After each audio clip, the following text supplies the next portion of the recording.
4 में आपका स्वागत है। देखिए स्टूडेंट, हम लोग जो है 6वें क्वेश्चन तक जो है यहाँ तक करा दिया गया था।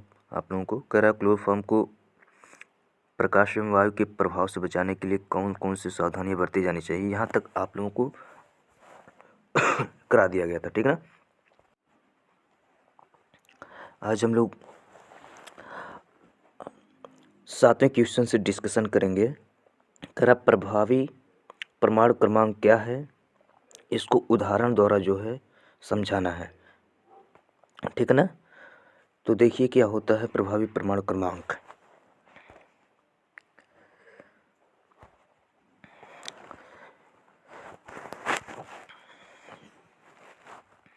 देखिए स्टूडेंट्स, जैसे एग्जांपल हम लोग लेते हैं K4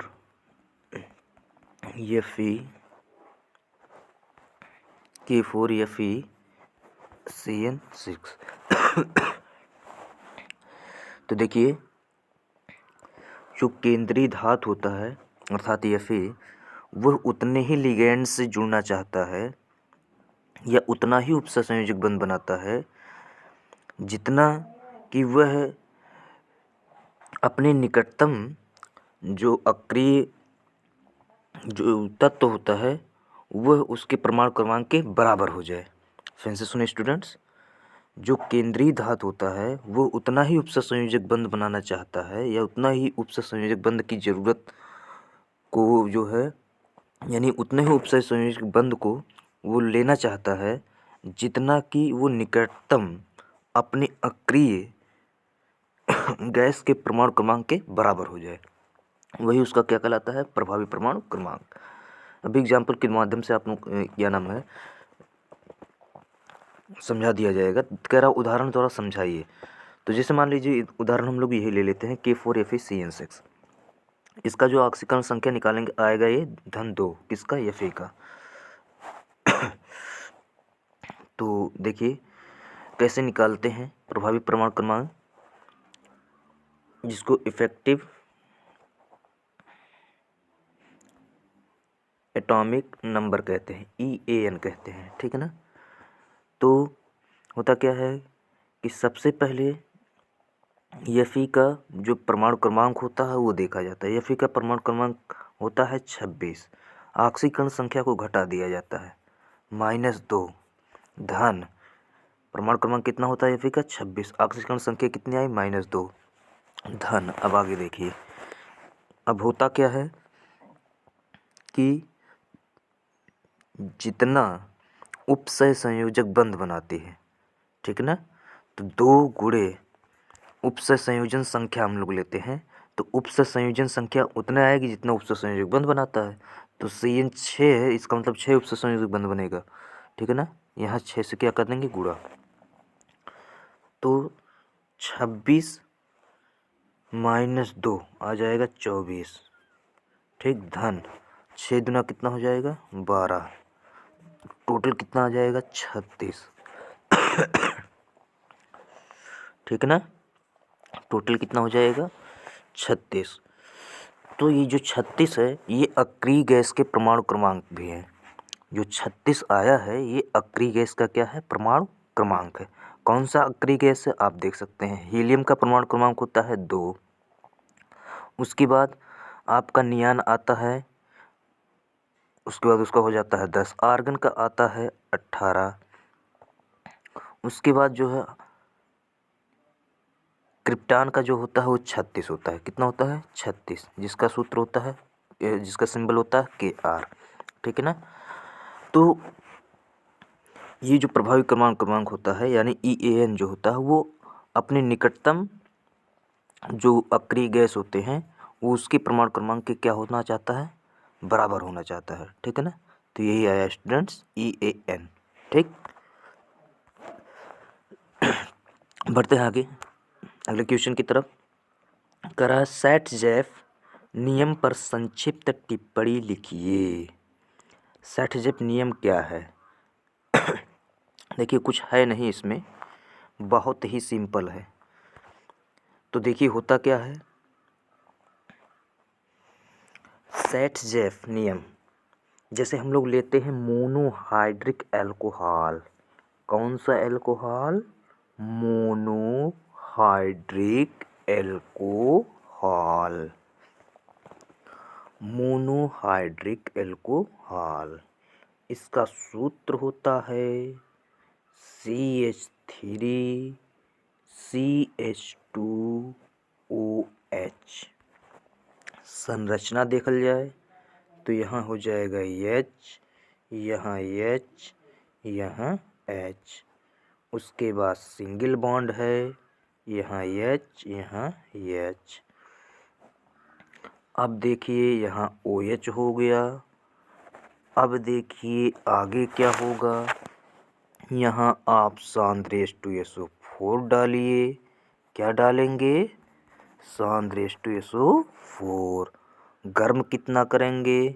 160 डिग्री सेल्सियस पर। जब गर्म कर देंगे तो होगा क्या कि जो अल्फ़ा हाइड्रोजन होता है, अल्फ़ा हाइड्रोजन मिलेगा कहाँ से? ये हमारा ग्रुप है कार्बन से जो जुड़ा हुआ है। कार्बन के अतिरिक्त जो इसके यानी जो हमारे फंक्शनल ग्रुप के बाद वाला जो कार्बन होता है उसको अल्फ़ा कार्बन कहते हैं। यहाँ का हाइड्रोजन निकल जाएगा, यहाँ से OH निकल जाएगा, तो बन जाएगा जल यानी H2O। और क्या प्राप्त हो जाएगा? Ethene CH2 double bond CH2। ठीक है ना, ये प्राप्त हो जाएगा, इथीन प्राप्त अर्थात डबल बॉन्डिंग आ जाती है। ठीक है ना। बढ़ते हैं अगले क्वेश्चन की तरफ। क्या कह रहा है उसको भी देख लेते हैं। देखिए अतिलघुत्तरीय प्रश्न पे हम लोग आ गए हैं। कह रहा अभिक्रिया की कोटि और आणविकता को समझाइए। कोटि और आणविकता को क्या करना है? समझाना है। बहुत ही सिंपल है, कुछ है नहीं इसमें। एक तरफ ऐसे हाशिया खींचिए, एक तरफ लिखिए कोट, एक तरफ लिखिए आणविकता। ठीक है ना। कोटि जो होती है वह एक प्रायोगिक मान होती है, जबकि आणविकता प्रायोगिक मान नहीं होती है। कोटि जो होती है अभिकारकों के घातांकों के योग के क्या होता है? बराबर होता है। साथ ही साथ ध्यान देने वाली बात यह है कि प्रायोगिक मान होता है। यह अणुओं की संख्या जितना रहती है आणविकता में, वो मान लिया जाता है उतनी उसकी क्या है? आणविकता है। ठीक है ना। इधर स्टूडेंट कोटि है, इतना ध्यान दीजिएगा, क्योंकि पहले कोटि ही पर आ रहा है, इसलिए कोटि इधर रहेगा, आणविकता इधर रहेगा। ठीक है ना। और जैसे एग्जाम्पल के रूप में समझा जाए, जैसे मान लीजिए कोटि बराबर हो जाए हमारा कि यहाँ लिख देते हैं H2, यहाँ लिख देते हैं Cl2। तो ये शून्य कोट की क्रिया होती है, सभी लोग जानते हो। H2 और Cl2 जब क्रिया करते हैं तो HCl का निर्माण करते हैं। अब लेकिन आणविकता क्या होगी? अणुओं की संख्या एक और एक कितना हो जाती है? 2। ये अणुओं की संख्या पर निर्भर करता है, ये प्रायोगिक मान होता है, सभी लोग जानते हो। ठीक। अब क्रिया की जो आणविकता होती है वो 1, 2 और भिन्नात्मक हो सकती है। ठीक है ना। लेकिन जो आणविकता होती है वो भिन्नात्मक नहीं होती है। ठीक। तो यही सब कुछ नियम हैं, यही सब कुछ जो है डिफरेंस हैं अपक्रिया की कोट और आणविकता में। ठीक है ना स्टूडेंट्स। बढ़ते हैं अगले क्वेश्चन की तरफ। कह रहा है हार्डी-सुलज़ नियम पर संक्षिप्त टिप्पणी लिखिए। क्या लिखना है? हार्डी-सुलज़ नियम पर संक्षिप्त टिप्पणी लिखिए। हार्डी-सुलज़ नियम क्या है? बहुत ही अच्छा प्रश्न है, जो कि लगभग हर साल पूछा जाने वाला प्रश्न है। ठीक है ना। आप उठाएंगे 20 साल पहले का मॉडल पेपर तो देखेंगे उसमें एकदम लगातार पूछा जाने वाला एकमात्र क्वेश्चन, हार्डी सुल्ज़ नियम पर संक्षिप्त टिप्पणी लिखिए। तो देखा जाए यहाँ क्या होता है, हार्डी सुल्ज़ नियम को देख लिया जाए। इसमें है नहीं कुछ, केवल ये है क्वेश्चन और है इसमें कुछ नहीं। तो देखिए, हार्डी सुल्ज़ नियम पर संक्षिप्त टिप्पणी। ये होता क्या है कि जैसे जब ऋणावेशित साल होता है, मान लीजिए ऋणावेशित साल है, ठीक है ना, यदि उसको स्कंदन करना है तो वह आयन प्रभावी होता है जो धनात्मक होता है, और उसमें वह प्रभावी होता है धनात्मक में भी जिस पर प्लस चार्ज होता है अधिक, या कह सकते हैं जिसकी ऑक्सीकरण संख्या क्या हो, अधिक हो, ठीक है ना। सेम इसी प्रकार से विपरीत में आ जाइए, यदि हमारे पास धनावेशित साल हो और उसको स्कंदन करना हो तो वह आयन प्रभावी होगा जिसमें ऋणात्मक में, अर्थात ऋणात्मक आयन होंगे, और वह आयन प्रभावी होगा जो ऋणात्मक वाले में सबसे अधिक माइनस चार्ज वाले होंगे, ठीक है ना। अर्थात जैसे धनात्मक साल के लिए पहले हम लोग बात कर लेते हैं, किस साल के लिए, धनात्मक साल के लिए, ठीक है ना। तो धनात्मक साल के लिए हम लोग पहले बात कर लेते हैं। देखिए होता क्या है धनात्मक साल में, कि वह आयन प्रभावी होगा जिसका माइनस में चार्ज क्या हो, अधिक हो। जैसे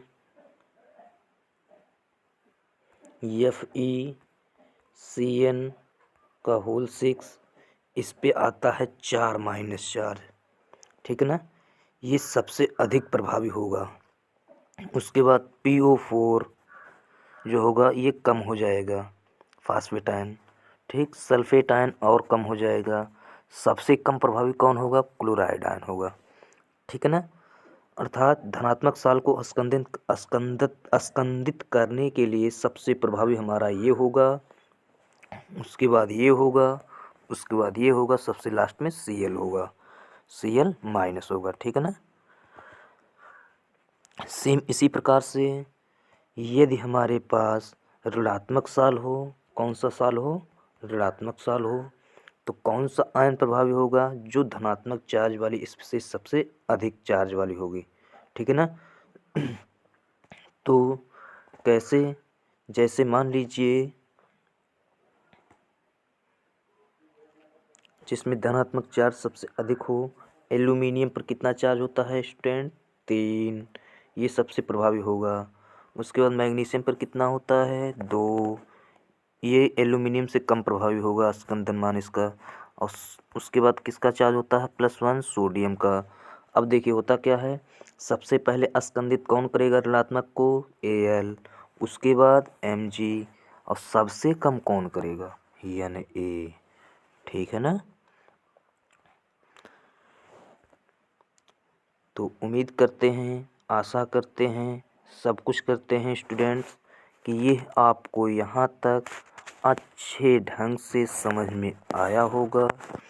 फिर ऐसे ही तमाम वीडियो लेकर के अभी तो आगे भी बढ़ाना है, कैसे बनाएंगे केवल रासायनिक समीकरण, केवल रासायनिक समीकरण, और कुछ नहीं करना है।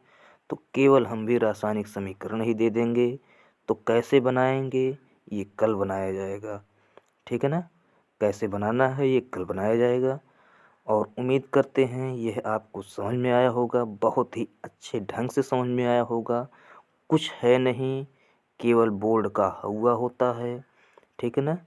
और बोर्ड की परीक्षा में आप एकदम इन्हीं सब मॉडल पेपरों को देखते जाइए, ऐसे ही क्वेश्चन आप लोगों को हूबहू मिलता जाएगा, ठीक है ना। एकदम ऐसे ही क्वेश्चन, किसी भी प्रकार के डरने की आवश्यकता नहीं है।